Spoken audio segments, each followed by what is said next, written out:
खोडी तोंडी आधरते मोडी. तुकोबाराय या अभंगात गौरवचा चाललेला संवाद तुमच्या आमच्या समोर मांडतात. असो आजचा आपल्याला प्रसंग कोणता आहे? सर्वांना ज्ञात आहे. आपला जो चाललेला प्रथम मूर्ती स्थापना सोहळा आहे त्याची आज सांगता. मी मुद्दामून सांगता या शब्दावर जोर देतो. अनादानाने आम्ही कधी कधी म्हणून जातो की आज आमच्या सत्याची समाप्ती. समाप्ती नाही का? समाप्ती म्हणजे अंत. समाप्ती तुमची आमची, माझी समाप्ती तुमची समाप्ती, सोहळ्याची समाप्ती नाही का? आज पहिलं वर्ष हे अखंड असंच चालू राहणार आहे. त्यामुळं त्याची सांगता. मी पहिल्यांदाच बोलून गेलो की महात्मे दृष्टीस पडण्यासाठी, महात्म्यांचा दृष्टांत होण्यासाठी आपल्याला शुद्ध पुण्याची आवश्यकता आहे. आणि हे शुद्ध पुण्य परमार्थ करून सतत संतांचं दर्शन घेऊन प्राप्त होतं. आणि ही दर्शन घेण्याची संधी प्रत्यक्ष माऊलींना इथं आणण्याचं काम आज महाराजांनी केलेलं आहे. काल आपण प्रतिष्ठापना झाली आणि आपल्याला हे महाराजांनी संधी चांगली प्राप्त करून दिली की तिथं जसा सोहळा चालतो तसा इथंही चालतो. ज्यांना तिकडे येणं जमत नाही त्यांनी इथं उपस्थित राहून माऊलीच्या सहवासात परमार्थ करावा आणि शुद्ध पुण्य बांधून घ्यावं. त्यांनी आपल्याला मार्ग दाखवलाय. आता या मार्गावर चालणं, हा परमार्थ करवत करवत सगळ्यांना सांभाळून घेत सोहळा करणं ही सगळ्यांची आपली जबाबदारी. एकट्या महाराजाची नाही, एकट्या महाराजाची नाही, हे आता आपल्या सर्वांची जबाबदारी. आणि आपल्याला जे परंपरा लाभली ती संप्रदायातली ही सगळ्यात महत्वाची पवित्र अशी फड परंपरा. फड परंपरेचा इतिहास लिहित असताना काकासाहेबांना डावलून आणि काकासाहेबाची परंपराला डावलून इतिहास लिहिला जाऊ शकत नाही. आपण ज्या फडाच्या अधीन आहोत ते दंडोपंत दादा अत्रे साहेब आणि अत्रे साहेबांचे जे गुरु आहेत, ज्यांनी 25 वर्ष 30 वर्ष फडाची सेवा केली, ते काकासाहेबांचा फड. आणि काकासाहेब अधिकारी ज्यांना प्रत्यक्ष इंद्रायणी तुकोबारायांनी बुडवलेली गाथा प्रसाद मिळाली असे महात्मा. आणि अजूनही ती गाथा आपल्या मठात आहे. भगवंताला नैवेद्य दाखवेन न दाखवेन पण पहिला दररोज नैवेद्य त्या गाथ्याला. म्हणजे तुकोबारायचे अक्षर काकासाहेबांनी आपल्यासाठी प्रमाण ठेवलेत. म्हणून माझे वडील दादासाहेब किंवा आपले परंपरेत शब्द थोडा जरी अनुस्वार चुकला तर वारकऱ्याची तळपायाची आग मस्तकात जाते. मग तिथं महाराज असो कुणी असो त्याला बोलल्याशिवाय सोडणार नाही का? या शब्दासाठी, या अक्षरासाठी आपल्या महात्म्यांनी जीव दिला आणि मग ते अक्षर शुद्ध झालेत. आज आपण जी गाथा वापरतो ना त्याच्यावर पहिल्यांदा पान उघडल्या एकतर शिरवळकर वहीप्रमाणे असते, नाहीतर धिवकर वहीप्रमाणे. हे दोनच गाथे वारकऱ्यांमध्ये प्रसिद्ध आहेत. तिसरा गाथा वारकरी संप्रदाय मानत नाही. आणि शिरवळकर वहीप्रमाणे हे जे आहेत ते काकासाहेबांनी स्वतः अग्निदिव्य करून ही गाथा शुद्ध केली. अग्निदिव्य म्हणजे स्वतः एक अभंग वाचावा गाथ्यातला. तो गाथ्यातला अभंग वाचल्यानंतर डाव्या हाताला विस्तव असायचा, तो वाचून विस्तव जिभेवर ठेवावा. जर पोळला तर समजावं हे तुकोबारायचे अक्षर नाहीत, आणि जर पोळला नाही तर समजावं हे तुकोबारायचे अक्षर आहेत. असे 4092 अभंग काढले आणि तीच गाथा आपण वापरतो. आणि अशा परंपरेचे पुढं चौथे पुरुष, चौथी पिढी रावसाहेब महाराज. आणि या रावसाहेबाच्या महाराजांच्या काळखंडात आधी आपले फडाचे मालक गादीवर बसायचे, कारभारी व्यवहार पाहायचे. तसे काकासाहेबाच्या फडाचे कारभारी होते दाते. आणि या दात्यांची माळ दादांना दादासाहेब आले चौथ्या पिढीमध्ये. जवळजवळ 30 वर्ष फडाचा कारभार सांभाळला. सगळ्या वाऱ्या केल्या आषाढी बीज, हे सगळे दिंडी सोहळे दादासाहेबांनी सांभाळावे. मग काही काळानंतर फडाचा विस्तार करण्यासाठी रावसाहेब मालकांच्या परवानगीनं काकांनी नवछत्र, दादांनी नवछत्र वारकऱ्यांसाठी प्रस्थापित केलं की जेणेकरून परमार्थ तुकोबाराचे अक्षर सर्वत्र दूर जावे. या फडाची स्थापना आणि असा हा पहिली परंपरा आहे जिथं गुरुही अधिकारी आणि गुरु नंतर शिष्यही अधिकारी तेवढा ताकदीचा. का? चंद्रभागेच्या पाण्याचं तूप करणं सामान्य सामर्थ्य नाही. जसे गुरु सामर्थ्यवान तसे शिष्यही सामर्थ्यवान. आणि मग तिथून फडाचा विस्तार सुरू झाला. बाळकृष्ण बाळ, रोकडोबा दादा, खरवळकर परंपरा, देहूतले सांभाळणारे, कल्याणकर लेले, हे सगळे आपला विस्तार, खूप मोठा विस्तार आहे. आणि या छत्रछायेखाली, अशा परंपरेच्या छत्रछायेखाली, संस्काराच्या छत्रछायेखाली, नियमांच्या छत्रछायेखाली आपण परमार्थ करतोय. आणि ही परमार्थ करण्याची आणखी एक संधी महाराजांनी आपल्याला प्राप्त करून दिली. आणि त्या संधीचा आज सांगता महोत्सव म्हणजे काल्याचं कीर्तन. काला म्हणजे तरी काय? 3 प्रकारचा काला आहे. आपण आता कीर्तन झाल्यानंतर जो खातो ते दहीभात रूपी काला. संत महात्म्यांनी 3 प्रकारचे काले सांगितले. एक दहीभात रूपी काला जो आपण सेवन करतो. शरीराला परमार्थ करण्यासाठी ताकदीची गरज आहे आणि पुष्टी येण्याचं काम हे दहीभात रूपी काला करतो. तुकोबाराचे शब्द असेल, हा काला वैकुंठात मिळत नाही, म्हणून दहीभात रूपी काला सेवन करण्यासाठी आम्ही वैकुंठातून इथं उपजोनिया पुरती येऊ. काला खाऊ दहीभात वैकुंठ तो आयशे नाही, कवळ काही काल्याचे. हा काला एक प्रकारचा. दुसरा काला संतांनी सांगितला जो अभेद रूपी काला, जीव आणि ब्रह्म ह्यांच्यातलं जे ऐक्य, ते ऐक्य साधणारा असा अभेद रूपी काला संतांनी सांगितला. तुका म्हणे काला ते अभेद देखीला, अभेद असा रूपी काला. आणि तिसरा काला सगळ्यात महत्वाचा, संत महात्म्यांनी भगवान परमात्म्याचे सगळे नावं एकत्र करून तुमच्या आमच्या स्वाधीन केले अशा हरिनाम रूपी काला. हरिनामाचा चितळी ठेवलो, हरिनामाचा चितळी ठेवलो.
मोहिला साधने हरिनाम रूपी काला.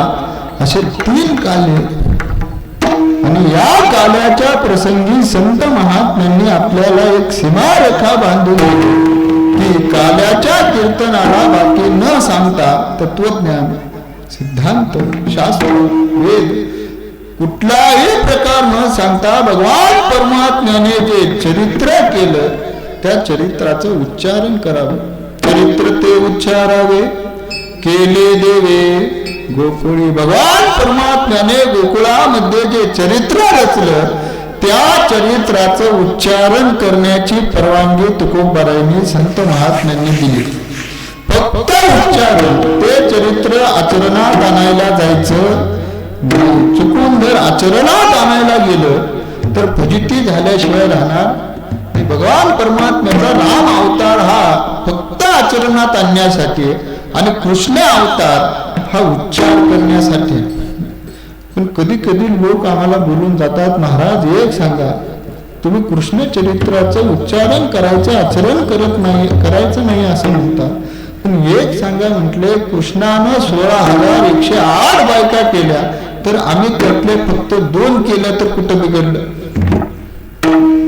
पण ती त्याची ताकद होती ना. भगवंताच्या ताकदीपेक्षा रावणाची ताकद 5 पट होती. म्हणजे देवाला 16,108 तर होत्या, त्या रावणाला तब्बल 80,000 बायका होत्या.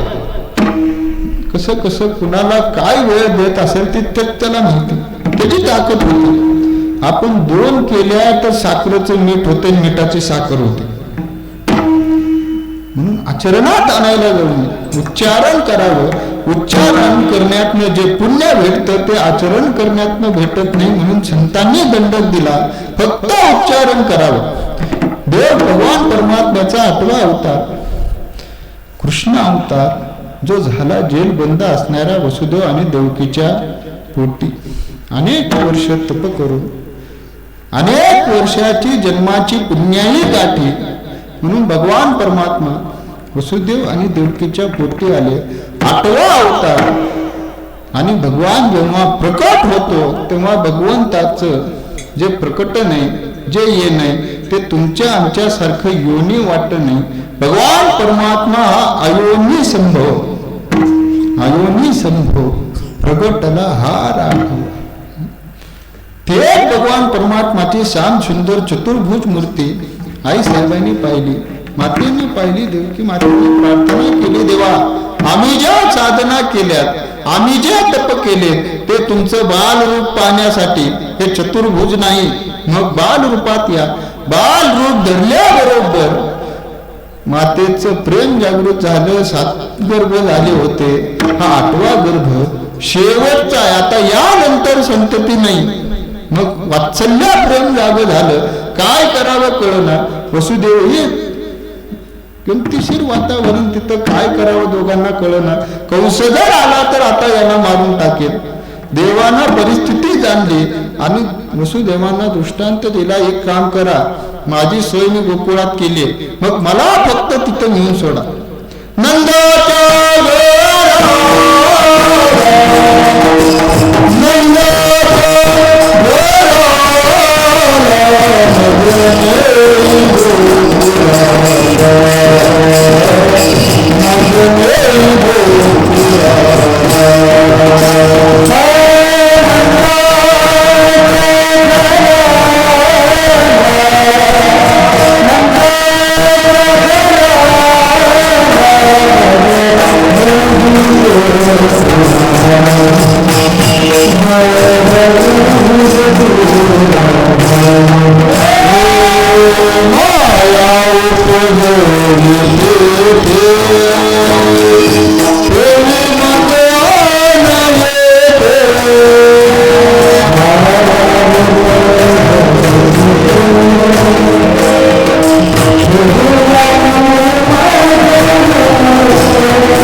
लागली तेथे ठेवी मजा येते तिथं मला ठेवा ती माया इकडं आणा. अनेक झाल्याबरोबर वसुदेव निघाले वर्ण पाऊस चालू होता आणि शेष महात्म्यांनी शेषांवर फणा धरला. का? पुढं आपण देवाचे मोठे बंधू आहोत, मग पुढे सेवा करता येईल न करता येईल देव जाणे. आत्ताच संधी मिळाली सेवा करून घ्या. फणा धरला, पाऊस पडू दिला नाही. पावसाचं पाणी वाढू लागलं, कमरेपर्यंत आलं, छातीपर्यंत आलं. नवे नवे आता नाका तोंडात पाणी जाऊ लागलं. देवानं विचार केला, आपण जन्माला आता बापाला एवढा जर त्रास दिला तर पुढे कलियुग येईल. कोण जाणे, जरा कळते झाले तर पुन्हा वृद्धाश्रमात टाकतील. मग आत्ता त्रास कमी करा. देवानं लगेच अंगठा लावला, यमुना नदी दुबगली. पण भानगड वाढायचं कारण काय आणि दुबगण्याचं कारण काय? वाढायचं कारण एक होतं. अनेक कारणापैकी एक कारण असं की या पृथ्वी तलावर जेवढ्या नद्या, जेवढ्या म्हणून नद्या, त्या सगळ्या नद्या या समुद्राच्या बायकात. आणि थोडा आता नात्याने विचार करा, जर समुद्राची यमुना नदी बायको तर भगवान परमात्म्याची कोण झाली हो? का? भगवान परमात्मा कोण आहे? लक्ष्मीचा पती. लक्ष्मीचा बाप कोण आहे? वडील कोण आहेत? समुद्र. का? समुद्रापासून लक्ष्मी माता प्रकट झाली. मग जर समुद्र सासरा असेल तर यमुना नदी कोण असेल? सासू. आणि पहिला नियम असा होता की जावयाचं मुख सासूनं पाहायचं नाही, हा पहिला नियम. आताच सोडा, आता नुसतं मुख बदून थांबत नाही. ते सासू आणि जावई एकाच कोचवर बसलेले असतात. मग ते स्प्राईट थम्सअप वगैरे मागवलं जातं, ते ग्लासात ओतलं जातं. बरं, ग्लासात ओतून नुसतं प्यावं की नाही, ते एकमेकांना हाणलं जातं. चेस का काय म्हणतात त्याला, ते म्हणून सांडून मग प्यायचं. काय आनंद मिळतो त्यातनं देव जाणे. पण त्या युगातलं असं होतं, पाहायचं नाही. मग यमुना नदीनं विचार केला, प्रसंग चांगला आहे, पुन्हा देव येईल न येईल, जाऊ द्या तिकडे, आत्ता मिळतोय ना चान्स, वाढा वाढू लागली. देवानं अंतःकरण जाणलं, दर्शन दिलं, दुबंगलं. बरं, दुबंगली कशाला? कमी झाली असती, गुडघ्या इतकी झाली असती तरी चाललं असतं. पण नाही, यमुना नदीला चांगलं माहिती होतं आपण जे आहेत आणि वरून जो चाललाय तो भगवान परमात्मा आहे, त्याचा स्वभाव कसा आहे याचे पूर्ण जाणीव होती. यमुना नदीचं आपण वरचं जर पाणी पाहिलं तर ते पूर्ण काळं पाणी, आणि जर माती पाहिली तर हिऱ्याला लाजवेल अशी यमुना नदीची मातीची शुभ्रता आहे. दुबगण्याचं कारण एक होतं की यमुना नदीला आपलं अंतःकरण दाखवायचं होतं. देवा, वरून जर मी काळे असले तरी उद्या तुम्ही माझा स्वीकार करणारे, माझ्या काळ्यापणाला बघू नका, माझा अंतःकरण बघा. का? तुम्ही अंतःकरण पाहणार आहेत. अंतरीची घेतो भगवान परमात्मा अंतःकरण पाहणार, म्हणून अंतःकरण दाखवण्यासाठी दुबगल्या. भगवान परमात्म्याला वसुदेवांना रस्ता मिळाला. पुढे भगवान परमात्मा गोकुळात आले, वेगवेगळ्या प्रकारचं चरित्र रचू लागले. तो गवळ्याचा उंबरठा धरून चालण्याचा प्रयत्न करू लागले. तो या गवळीयाचे घरी उंबरा चढता ठेका धरी. सगळ्या गवळी मित्र देवाचे. पुढं त्या गवळ्यांच्या पोरांना आनंद, गोपाळांना आनंद की या गावचा पाटलाचा पोरगा, नंदाचा पोरगा आपला मित्र आहे. देवाला आनंद, या गावचे सगळे गोपाळ आपले मित्र झालेत. पण देवाने सगळ्या गोपाळांची परिस्थिती पाहिली आणि देव म्हणू लागले, काळू गोपाळांनो, तुम्हाला घरी काय दूध, लोणी, तूप असं काय पदार्थ मिळत नाहीत का? का तुमची अवस्था अशी? का? देवानं गोकुळाला समृद्ध केलं, त्याचं एक कारण, माझा भक्त उपाशी मेला नाही पाहिजे. देवाची आत आल्याबरोबर गोकुळाची अवस्था अशी झाली, घरोघरी झाला लक्ष्मीचा वास. दैन्य दारिद्र्याचा त्रास आला, दैन्य दारिद्र्य सगळं निघून गेलं. देव म्हणू लागले, मी दारिद्र्य घालवले, सुख संपत्ती दिली कशा करता? तुमची खाऊ पिऊ घालण्याकरता, तुम्हाला मिळावं याकरता. तुमची अवस्था अशी का? आता गोपाळाची दुबळी अवस्था झाली का? आपण जर सांगावं तर सगळे गोपाळ बसले का? आणि घरातल्या 4 भिंतीतल्या गोष्टी घरातल्या बाहेर येतात. बरं जर न सांगावं तर लपवून ठेवलेलं या बाबाला अगोदर कळतं. नाही झाला. गोपाळ म्हणू लागले, देवा तुम्ही वर्णन केलेलं सगळं आमच्या घरी मिळतं बनत, पण आमचे माता पिता आम्हाला देण्याऐवजी मथुरेचा बाजारात जाऊन विकतात आणि आमच्या मशबी फोडून ताकाचं पाणी. देवा काय करावं? देव म्हणू लागले, काळजी करू नका, मी तुम्हाला खंबीर आहे. जोपर्यंत तुम्हाला कंटाळा येत नाही तोपर्यंत खायला द्यायची जबाबदारी. आता खायला देतो म्हटल्यानंतर कोण नको म्हणते? आणि जर बघायचं असलं तर पालखी सोहळा अनुभवा. पालखी असती इथं सासवडमध्ये आणि आमच्या वारकऱ्याचा मुक्काम असतो जेजुरीमध्ये. का? तिथं गुलाबजामुनची पंगत आहे. खायला देतो म्हटल्यानंतर कोण नको म्हणतं? ती गोपाळ म्हणू लागले, देवा सगळं मान्य. देव म्हणू लागले, तसं नाही, माझ्या अटीत जर अटी मान्य असल्या तर माझ्या मागे या, नाहीतर खबरदार माझ्या मागे आलात तर याल तरी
सांगितल्या, सगळ्या गोपाळांनी त्या मान्य केल्या.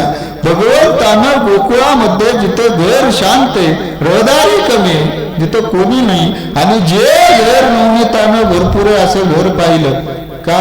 पहिल्याच घाशेला खडा नको, घर पाहुणी एकांताचे, नवविधान नवनीताचे, भरपूर नवनीत असलेलं घर पाहिलं. सगळ्या गोपाळांना घेऊन देव तिथं गेले आणि तिथे गेल्यानंतर गोपाळांनी पाहिलं घर बंद, घराचे दारं बंद, खिडक्या बंद. गोपाळ म्हणू लागले, काना आम्हाला खरंच खायला देणारे का? उगं लालसा देऊन इथं आम्हाला आणले का?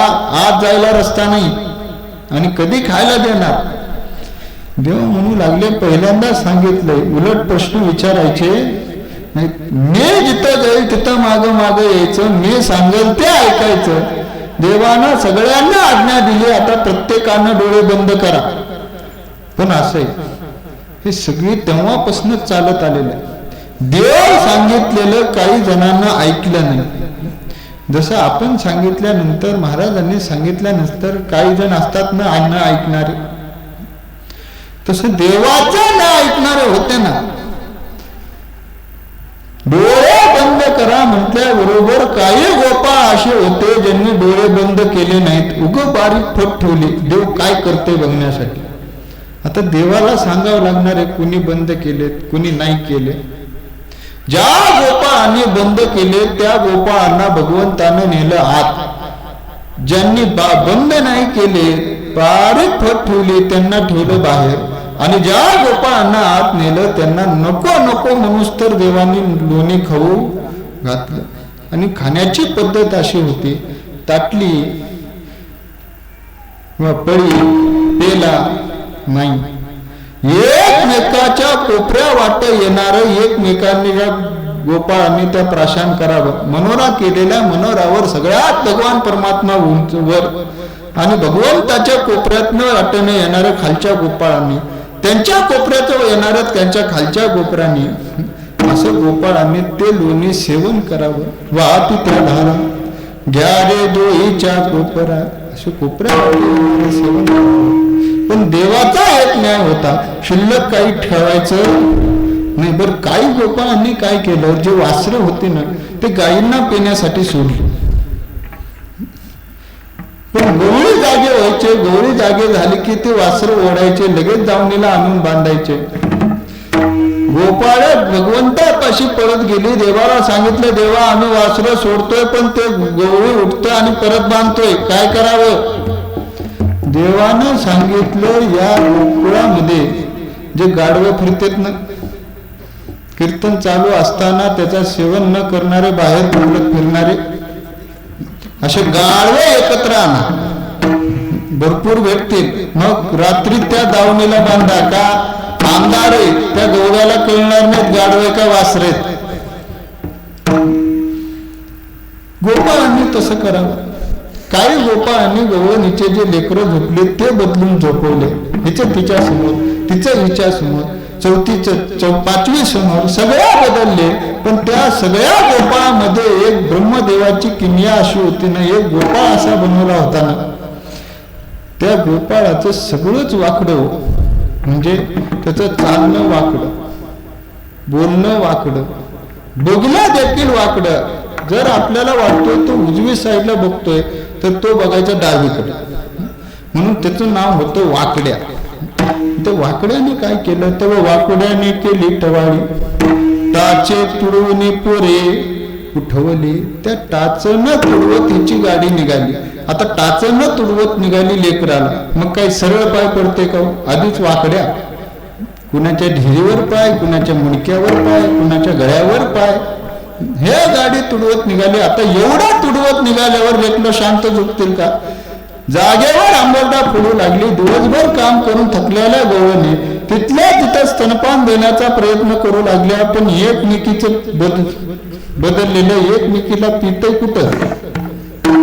त्यातनं काय गोपाळांनी अजून काय केलं, उरलेलं जे लोणी होतं ते सगळ्या झोपलेल्या गवळणीच्या तोंडाला लावलं. आणि आपापल्या बाळाचा आवाज आल्यावर घ्यायला उठल्याबरोबर एकमेकाच्या तोंडाला लागलेलं पांढरं एकमेकीला दिसू लागल्याबरोबर गवळणीला म्हणू लागले, अगं सखे तुझ्या गालाला बघ काय पांढरं लागलंय. आता ती बघोस्तोर पुसोस्तोर ती गवळण काही शांत बसणारी का. ती म्हणू लागली, माझ्या गालाचं तुला दिसतंय, तुझ्या नाकाला बघ काय पांढरं लागले. तर एवढा यांचा कल्लोळ सुरू. मला सांगा, त्या सासवा शांत झोपणार आहेत का. सासवा जागा झाल्या आणि जागा झाल्याबरोबर त्या गवळणीचे कान धरून गवळणीला सांगू लागल्या, अगं मी झोपलेल्या असताना माझ्या अपरस्पर लोणी चोरून खाता. गवळणीनं सांगावं, आम्ही सासूबाई खरंच लोणी खाल्लं नाही हो. सासूनं म्हणावं, खाऊन अजून खोटं बोलता का थोबाड सांगताय ना.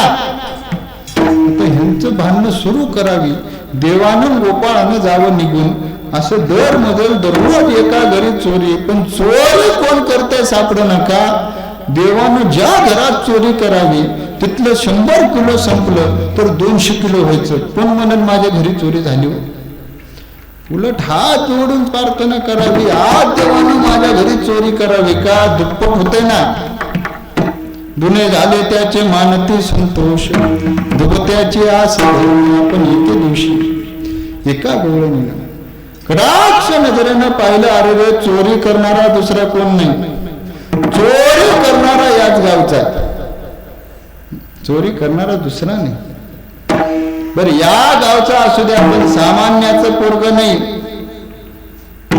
मग आणि ह्याच्यासारखी चोरी दुसऱ्या कुणाला जमणार देखील नाही. या विनोदाशी नवे दुसरी यायशी दुसऱ्याला जमणार नाही. मग कोण आहे ती गवळ म्हणू लागली. सामान्य नाही, याच गावचा आहे. आणि याच गावच्या नंदाचं काट आहे. म्हणती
दुसरं कोणी नाही. म्हणती नंदाची पोरे, आज चोरी केली.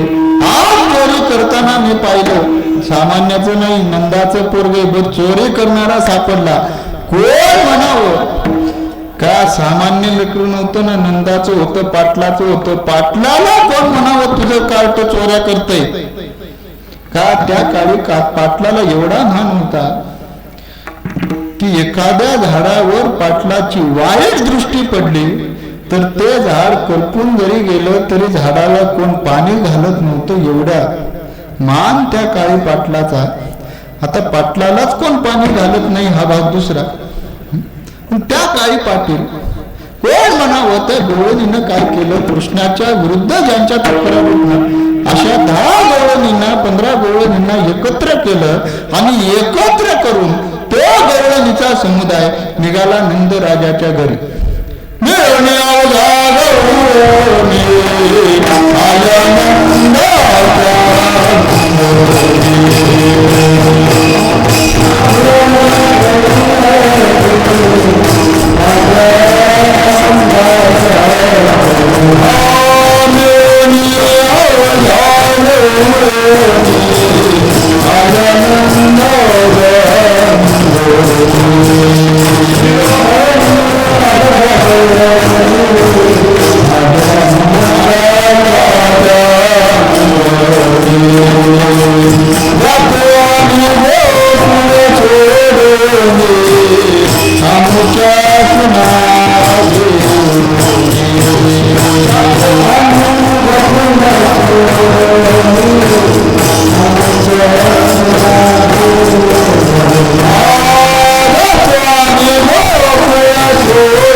आनंदाच्या अंगणी जातो सोडून आमच्या सुना घेऊन एक बाई आम्हाशी पाहावेना यशोदे बाळ तुझा काना. त्या गवळणी नंद राजाच्या अंगणात आल्याबरोबर भगवान परमात्मा यशोदे माते बरोबर मांडीवर बसले होते. गवळणीनं पाहिलं, राग अनावर झाला आणि रागेच्या भरामध्ये गवळणी यशोदे मातेला म्हणू लागल्या, अगं यशोदे, एवढा नवस तपास करून, एवढा देवदेव करून, एवढ्या म्हातारपणी पोरग व्यालीस ती तर चांगलं व्यालीस का?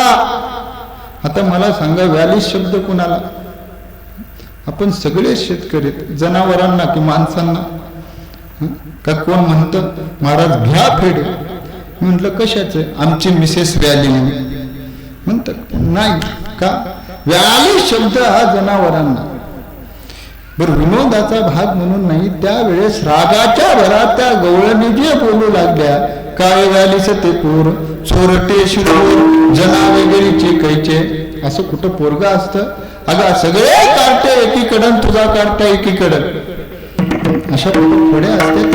एक गवळणी एक एक खोडे सांगू लागले. अगं यशोदे, काय सांगावं, आमचे आजे सासरे 100 पार केले, म्हाताऱ्याला दम्याचा आजार, दिवसभर खोकलत असते. सकाळ सकाळी तुझं कार्ट आलं. बरं, आलं ते आलं, नेट शिरलं मधल्या घरात. बैठक टाकलेली होती, बैठकीत बसावं नाही, मधल्या घरात गेलं. कुठं याला टाकाचा डेरा भरून सापडल्या काय माहिती. तो टाकाचा डेरा आणला. बरं, प्यावतीने बसून पिलं नाही.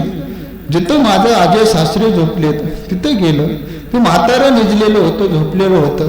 तिथं हा बाबा गेला. बरं, नुसता गेला नाही, तो माठ वर केला भरलेला डेरा टाकाचा, आणि वर करून झोपलेला असताना त्या म्हाताऱ्याच्या टाळूवर असा दंड करून पडला. मला सांग, म्हटले, ती म्हातारं जगेल का मरेल?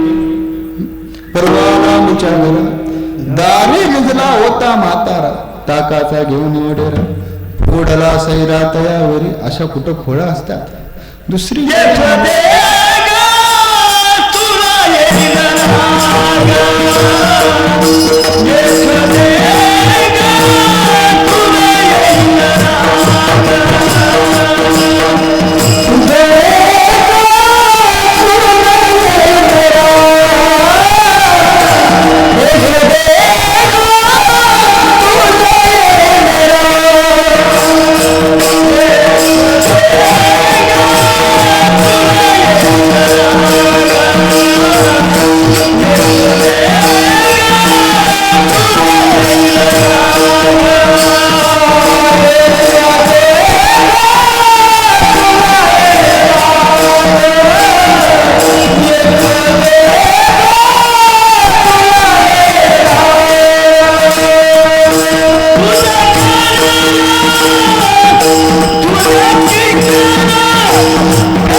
काय पुढे सांगू, एखाद्याचा जीव जायचा याच्या पुढ्यानं.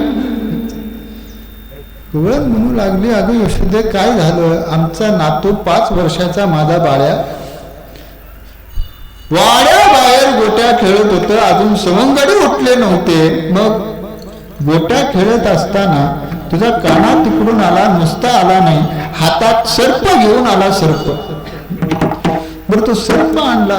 माझा नातू खेळण्यामध्ये एवढा मग्न की हा बाबा आलेला माहित नाही, मागून कधी आला, गळ्यात साप कधी टाकला आणि लांब कधी गेला याचा आमच्या बाळाला पत्ता नाही. बरं गळ्यात साप टाकला, शांत बसावं तुम्ही.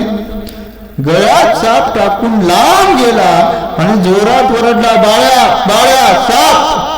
साप बघितल्याबरोबर यशोदे माझ्या बाळाची नातवाची अवस्था काय सांगू म्हटली. चड्डी काढायचं सुद्धा त्याला सुधारलं नाही. सगळा कार्यक्रम चड्डीत. असं कुठं खोडे असतात? मेलेला आणि सर्प, आमच्या पोराशी दावी तो दर्प, भीती दाखवतो. तिसरी गवळण म्हणू लागली, यशोदे मला अजून कळलं नाही की या बाबाला खबऱ्या लागतात कुठून.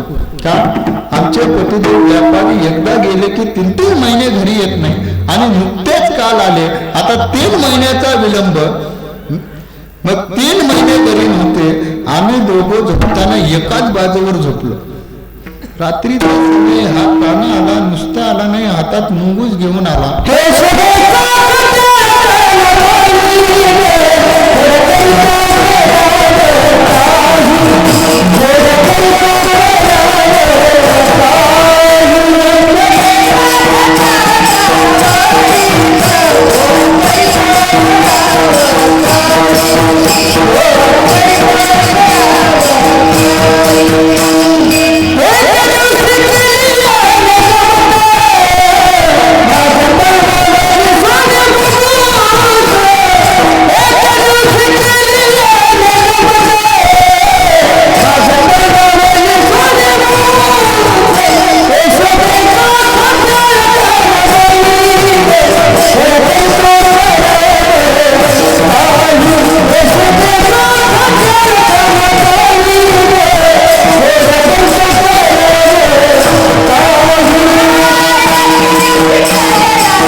एकत्र नव्हतो, एकाच बाजूवर झोपलो. कृष्ण आला, नुसता नाही, हातात मुंगूस घेऊन आला.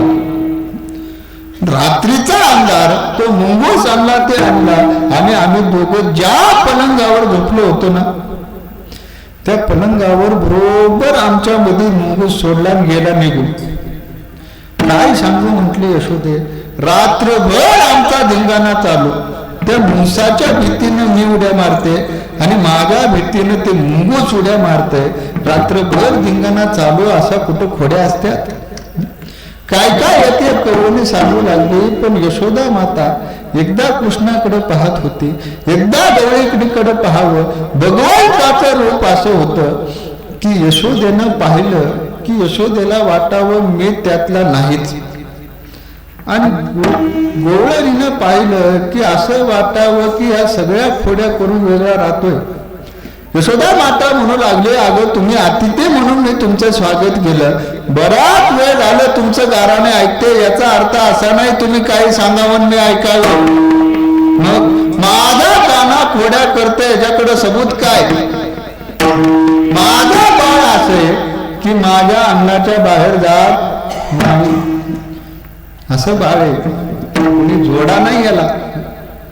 बाळ सगुण गुणाचं तान, बाळ दिसतंय बोली सांगता गाणे गोकुळच्या राणी श्रीरंग याला नाही दुसरा गुरा ग, तुम्ही याची संगत सोडा ग गोकुळच्या नारी.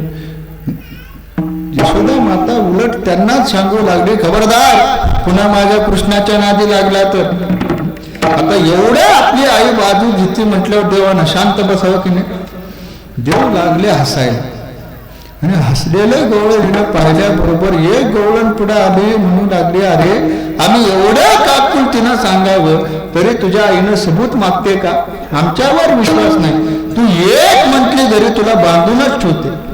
आता देवाचा भक्ताच्या इच्छा पूर्ण करणे.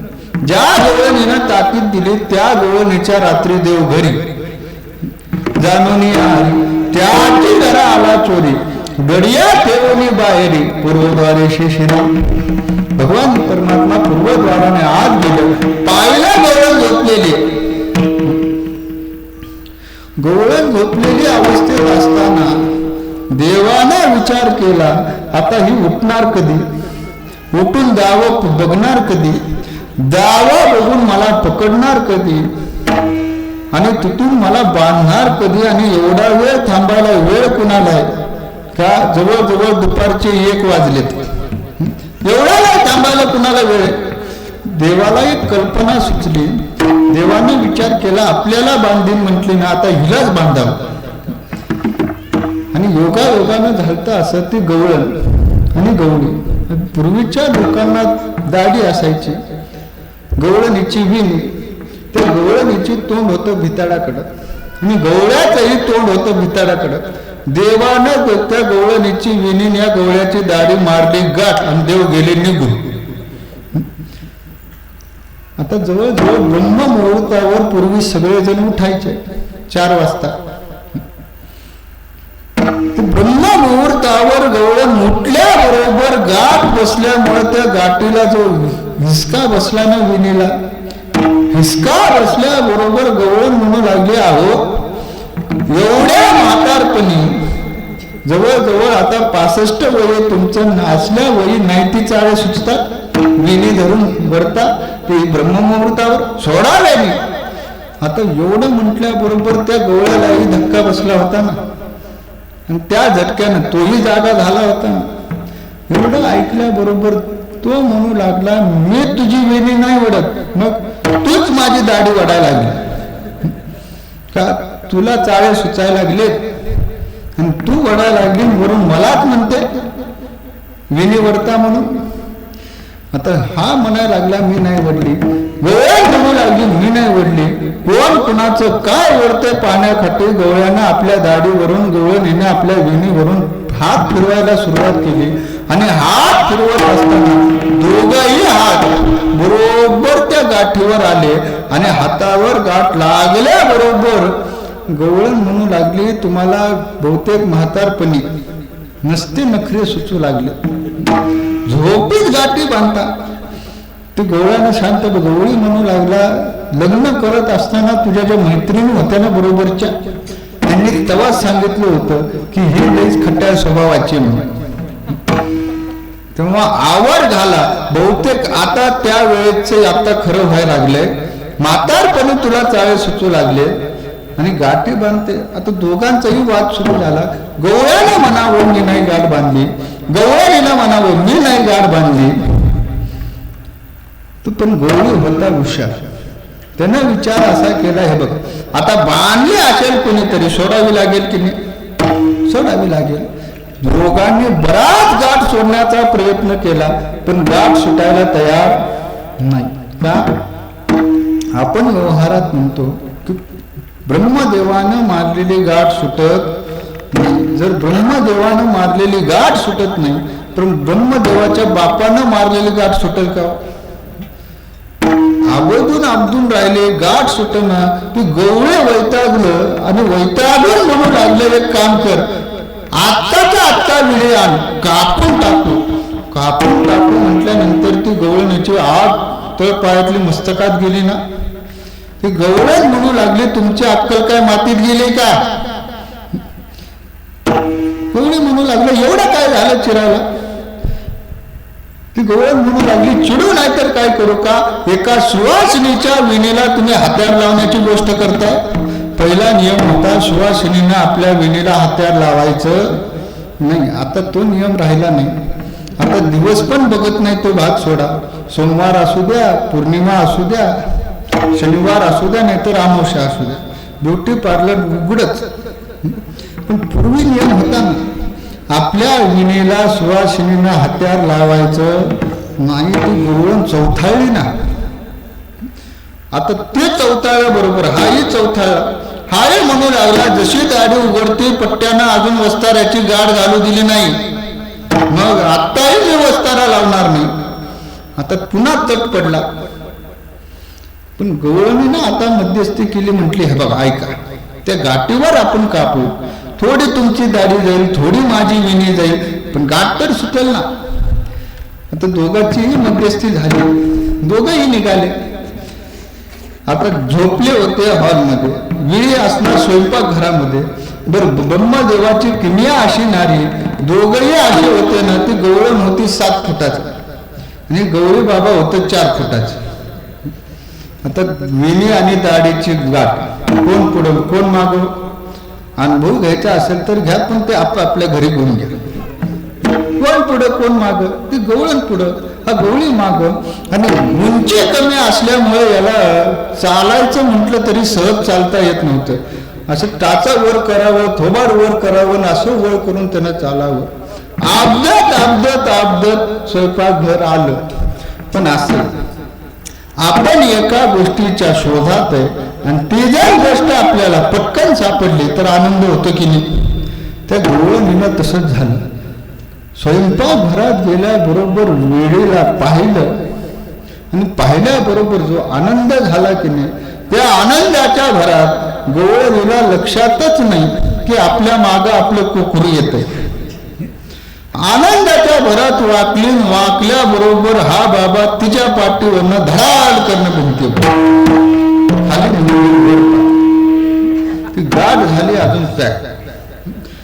कापायला गेले कापणं, पेटवायला गेले पेटणं. बाहेरनं आवाज येऊ लागले, हे काय चालू आहे? का जवळजवळ 7 वाजत आले आणि अजून रांगोळीचा बाहेर पत्ता नाही, सड्याचा पत्ता नाही. का पूर्वी नियम होता, एखाद्या घराबाहेर जर सडा नसेल, रांगोळी नसेल तर ओळखावं इथं कोणतरी गेलंय. बाहेरनं आवाज देऊ लागले ना. हा गवळी आतनच म्हणू लागला, बाबा 7ची काय गोष्ट करतोय, 4 वाजल्यापासून इथं तमाशा चालू. ते गवळणीच्या लक्षात आलं. ती गवळण म्हणू लागली, अहो म्हणताना कृष्णाकडे गेलते, घोड्या सांगितल्या, यशोदे मातेला पटल्या नाहीत, त्याला ताकीद दिली, तुला बांधून ठेवते. बहुतेक मी त्याला बांधण्याऐवजी त्यानंच मला बांधून ठेवले. मग आता त्याच्याकडे गेल्याशिवाय गत्यंतर. गवळ्यानं शांत बसावं की नाही. गवळी शांत बसला नाही. त्यानं त्याच्या लग्नातलं उरकून काढलं. तो म्हणू लागला, तू आपलं लग्न झालेलं तुला आठवतंय का? गवळण म्हटले, आठवतंय. तुला त्यातला प्रसंग आठवतंय का? गवळण म्हटले, काय? लग्न झाल्यानंतर वरातीचा खर्च नको म्हणून तुझ्या बापानं वरात काढली नव्हती. मग त्यावेळेसही खर्च नव्हता वरातीला आणि आताही कसला खर्च नाही. तसंच वरात बाहेर पडले. आता असलं सोंग बघायला कोण नको म्हणते. बरं, पूर्वीचा काळ सकाळ सकाळी 7 वाजल्याचा काळ, खेडेगाव, लहान लहान लेकरं त्यांच्या उद्योगाला डबडे घेऊन. आताही तसा उद्योग इथं चालतो का? आज येताना प्रसंग पाहायला मिळाला. येत असताना ब्रह्ममुहूर्तावरच गाडी येत होती ना. रस्त्याच्या कडेने होतेच महात्मे. गंमत अशी, लाईटीचा उजेड आल्याबरोबर इकडे बघू का तिकडे बघू उठून उभा राहायचे. तसं त्यावेळेस त्या गोकुळामध्ये होतं ना, लहान लहान लेकरं रस्त्याच्या कडेनं टमरेळ घेऊन बसलेले. आता असं सोंग असल्याबरोबर हातातला कार्यक्रम दिला टाकून, ते पाणी दिलं वतून आणि त्याच्या दुंड्या करून या सोंग्याचं पुढे. काही नमुने असे होते, त्यांनी झाडाचे पानं सोडले, त्या झाडाच्या पाण्याच्या पिपाण्या केल्या आणि त्या पिपाण्या वाजवत वाजवत या सोंगा पुढं हे गर्दी जमली. नंद राजाच्या घरापुढं आल्याबरोबर कृष्ण म्हणू लागले बाबाला, बाबा आज काय गावात कार्यक्रम आहे, कसलं सोंग येतंय? आता याला माहिती नव्हतं का कोण येतंय. समोर आल्याबरोबर गवळणीनं हात जोडले, देवा झालेली फजिती बाद झाली, या पुढे तुझ्या मी नादाला लागत नाही. देवानं पाहिल्याबरोबर गाठ सुटली. सोडियेल्या गाठी दरुशने कृष्ण भेटी. भगवंतानं लगेच गाठ सोडली. नंद राजाच्या सगळ्या लक्षात आलं आणि नंद राजाने आपल्या अर्धांगिनीला हाक मारले. अहो ऐकलत का? मी परत म्हणतो, पूर्वीचे नियम, एकमेकाला हाक मारत असताना अहो जावं, बोलावं. आता तो नियम राहिला नाही. आता एक वेळ कधी कधी नवरा अहो जावं बोलल, पण नवरी आहो जावं ते अर्धांगिनी आहो जावं करल याची खात्री नाही. सांगायचे आताचा काळ असा आलाय की एक वेळ पती म्हणाल आहो, पण नवरी अर्धांगिनी नाही. ती सहज म्हणते, बाळ्या एवढे मी चहा पिलेला आहे, कब्बशी धुवून आण, आणि तीही एडी हळद धुवून आणते म्हणा. हा काळ आला, त्या वेळेची अवस्था. आहो इकडे या म्हटल्या बरोबर यशोदा माता आली. झालेला प्रसंग सांगितला. यशोदे मातेने सांगितलं, काल तुम्ही नसताना गवळणी आल्या होत्या, थोड्या सांगून गेल्या. नंद राजा म्हटले, याचा इलाज एकच, याला आपली गाई घेऊन रानात शाळेत सोडावं. तर ती गोव्याची शाळा. सगळे गोधन भगवंताने घेतले. आदल्या दिवशी सगळ्या गोपाळांना निरोप दिला, आपल्याला आता शाळेत जायचंय, सगळ्या गोपाळांनी उपस्थित राहावा, अमक्या ठिकाणी या. आणि येत असताना देवाने नियम सांगितला, खाली हात कुणी यायचं नाही, प्रत्येकानं आपल्या बरोबर शिदोरी आणाव्यात. शिदोरी आणल्या. सगळ्या गोपाळांचा मेळा बसला. देवानं सांगितलं, एक गोष्ट लक्षात ठेवा गोपाळ, मी काल तुम्हाला सांगितलं होतं, काय येत असताना सगळ्यांनी शिदोरी आणल्या. ज्यांनी आता कोणी आणली नाही त्यांनी घरी जावा, जर मागून दिले नाही तर चोरून आणा, पण शिदोरी आणल्याशिवाय कोणी यायचं नाही. माझी आई शिपाई नाही तरी घरा जाय, चोरून या माय नवनीता नावे, चोरून आणा पण आणल्याशिवाय यायचं नाही. ही भाषा ऐकल्याबरोबर तुकोबराय उपस्थित होते. तुकोबराय बाजूला गेले, रडू लागले. देवाला पाहिलं, देव लगेच तुकोबराय पशी गेले आणि तुकोबरायला म्हणू लागले, तुकोबराय झालं का? तुकोबराय म्हणू लागले, देवा काही नाही, आता तुमचा संवाद ऐकला, बाजूला आलो. काय कुठला संवाद? तुकोबराय म्हणू लागले, देवा ज्यांच्या घरी कोणी नाही त्यांनी काय करावं? ज्यांना आई आहे, कुणीतरी आहे ते घरी जातील, ज्यांना घर आहे ते घरी जातील, पण ज्यांना घर नाही त्यांनी काय करावं? तुकोबरायने हात जोडले, देवा ज्यांना घर नाही त्यांना दूर करू नका. तुका म्हणे हरी, माझे कोणी नाही घरी, नका करू दुरी, मज पाया वेगळे. देव म्हणू लागले, ज्यांना कोण नाही तेव्हा मी खंबीर आहे. देवानं सगळ्या गोपाळांना एकत्र केलं. सगळ्या खालच्या उंचीचा गोपाळ, कमी उंचीचा गोपाळ पुढं, त्याच्यापेक्षा जास्त उंची त्याच्या माग. नामदेवराय वर्णन करतात की देव सगळ्या गोपाळांमध्ये असा शोधत होता की जशी पौर्णिमेची रात्र आहे आणि पौर्णिमेच्या रात्री पूर्ण चंद्रामध्ये त्या चांदणा टिवटिवत असताना जसा चंद्र शोभून दिसावा, तसा सगळ्या गोपाळांच्या भक्ताच्या मेळ्यामध्ये देव शोभून दिसत होता. देवानं व्यवस्था अशी केली की प्रत्येक गोपाळांना वाटावं की देव माझ्याकडे बघूनच बोलतो. आणि असा काल्याचा सोहळा भगवंताने साजरा केला. प्रत्येकांना देवानं आपल्या हातानं घास घालावा. आणि असा काला देवाला फक्त गोकुळातच आणि गोपाळांच्या संगतीतच मिळाला. संत महात्म्यांच्या कृपेने तुम्हा आम्हाला हा काला वेळोवेळी भेटतोय. ही आपल्याला संत महात्म्यांची असणारी कृपा. आणि याच संतांना पकडण्याची भाषा गवळणी करतात, जेणेकरून देवाची आणि संतांच्या जो खोड्या चालल्या गोकुळामध्ये, तो खोड्यांना कुठेतरी आळा बसावा आणि यांची संगत तुटावी. एवढाच हेतू गवळणीनं केलेलं सगळं नियोजन तुकोबरायांनी सांगितलं. दुसरा हेतू नाही, फक्त यांनी खोड्या टाकाव्या हाच हेतू. दुसरा हेतू गवळणीचा नाही. बोलवितो देवा तुका गड्याचा मिळावा, मग हे टाकतील खोडे तोंडी लागली ते गोडी ज्ञानोबा माऊली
झाल्याशिवाय तुम्ही प्रत्येकाला जागेवर काढला येणार आहे. आरती झाल्याशिवाय तुम्ही जागचं पाहिजे नाही.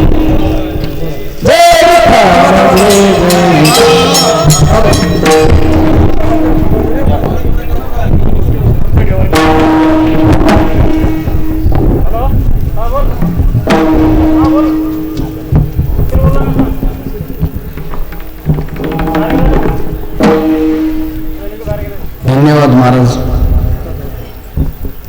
या भेटीच्या ठिकाणी मंदिराची जे निर्मिती झाली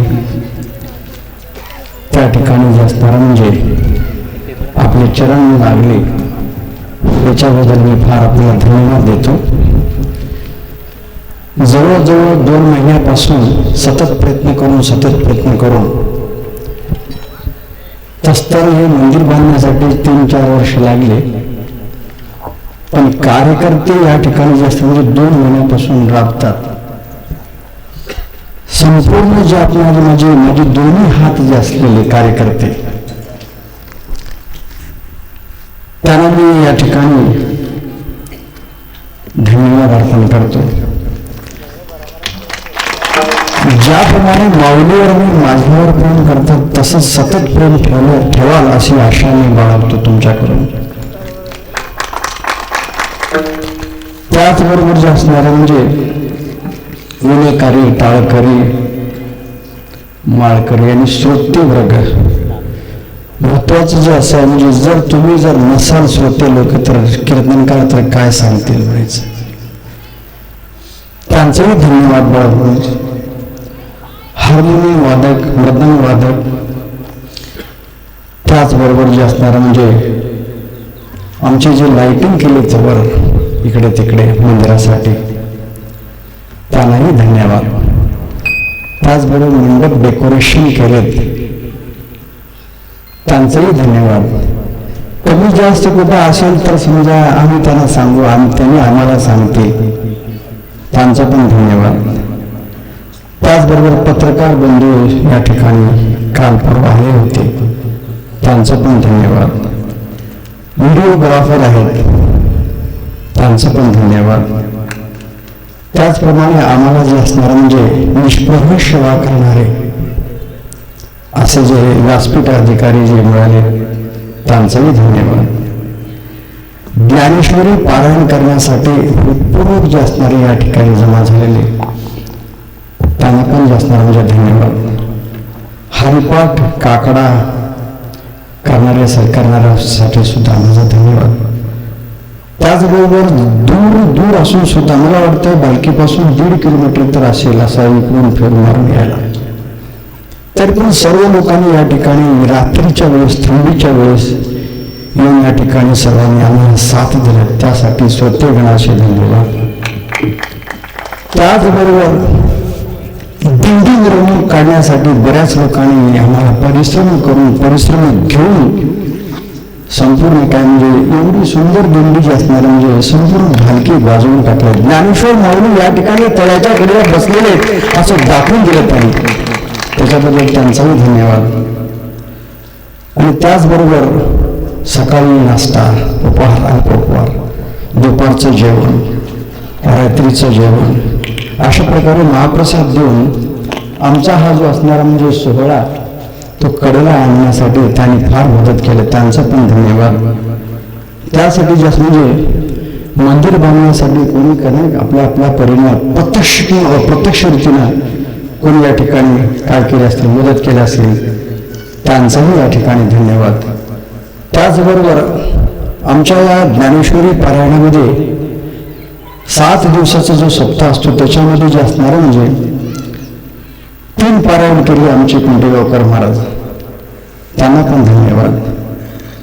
आणि जेवढे काही आतापर्यंत म्हणजे पहिल्या दिवशीपासून आतापर्यंत जे काही सेवा केलेली आहे मंडळी, महाराज मंडळी बरं का, महाराज मंडळीला पण मी धन्यवाद अर्पण करतो.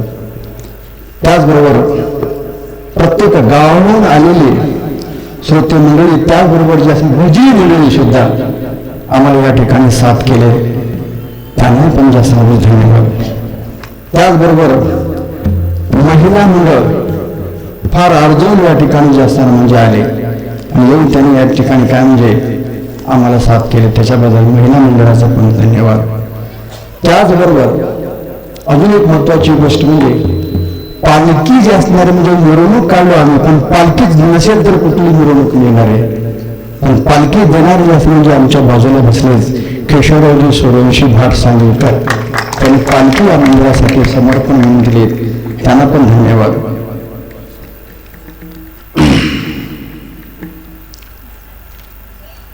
आणि या काल्याच्या प्रसंगी आजचं जे असणं म्हणजे महाप्रसादाचे मानकरी जे आहेत ते केशवरावजी नेटोरकर, गुलबर्गा CA, त्यांना पण मी या ठिकाणी धन्यवाद अर्पण करतो. त्याचबरोबर सगळे डिपार्टमेंटचे आम्हाला म्हणजे जे काही म्हणजे पुरसभा आहे, पुरसभा म्हणतात आमच्याकडे, पुरसभा असेल किंवा PWD असेल किंवा पोलीस डिपार्टमेंट असेल, या सगळ्याच म्हणजे सगळ्यांनी आम्हाला डिपार्टमेंटली आम्हाला सहाय्यता केले, त्याबद्दल त्यांनाही जास्त म्हणजे धन्यवाद अर्पण करून आणि शेवटी जे असणारं म्हणजे महाराजाला जे असणार म्हणजे धन्यवाद अर्पण करून आणि विनयकारी आमच्या थांबलेले आहेत, विनयकार्य सुद्धा धन्यवाद देऊन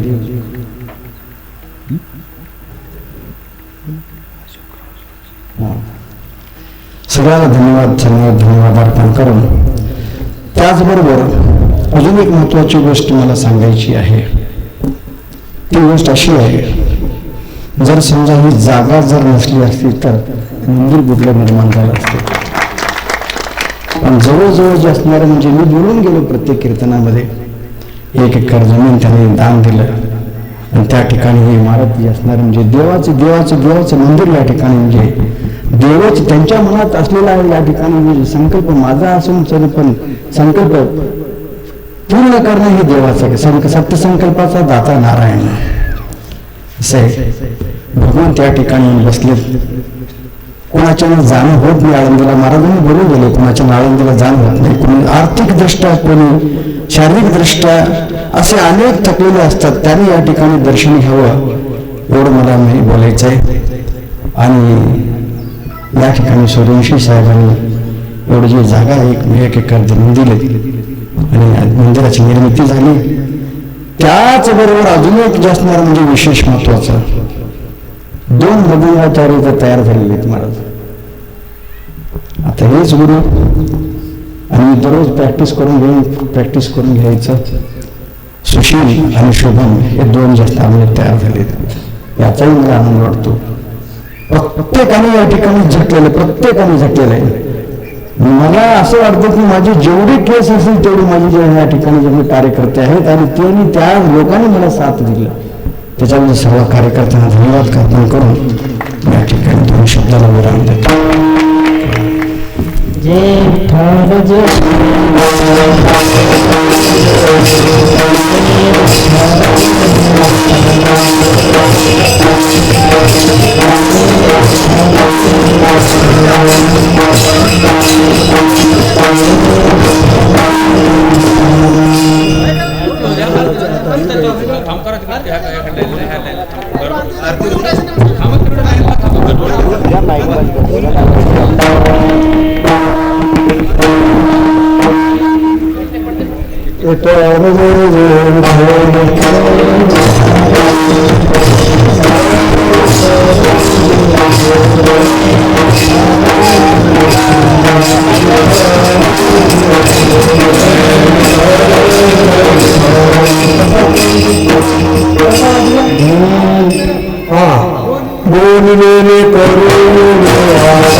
Thank you.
Terima kasih.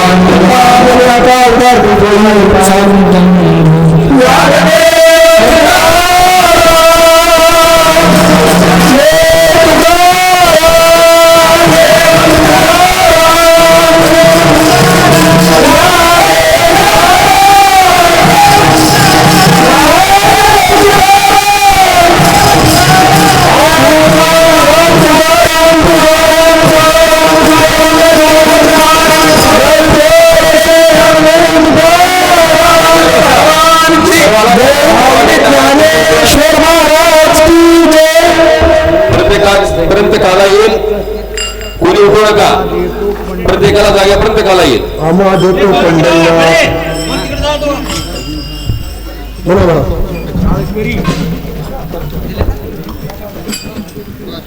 येणार का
हॅलो, सर्वांनी शांत रीतीनं बसून घ्यावा. बसलेल्या ठिकाणी आपणापर्यंत काला येणार आहे.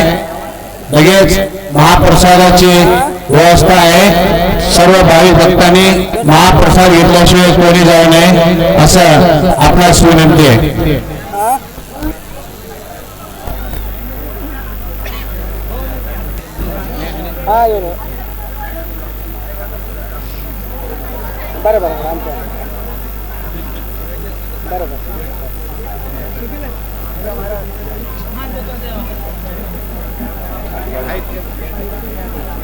अरे बाप्पा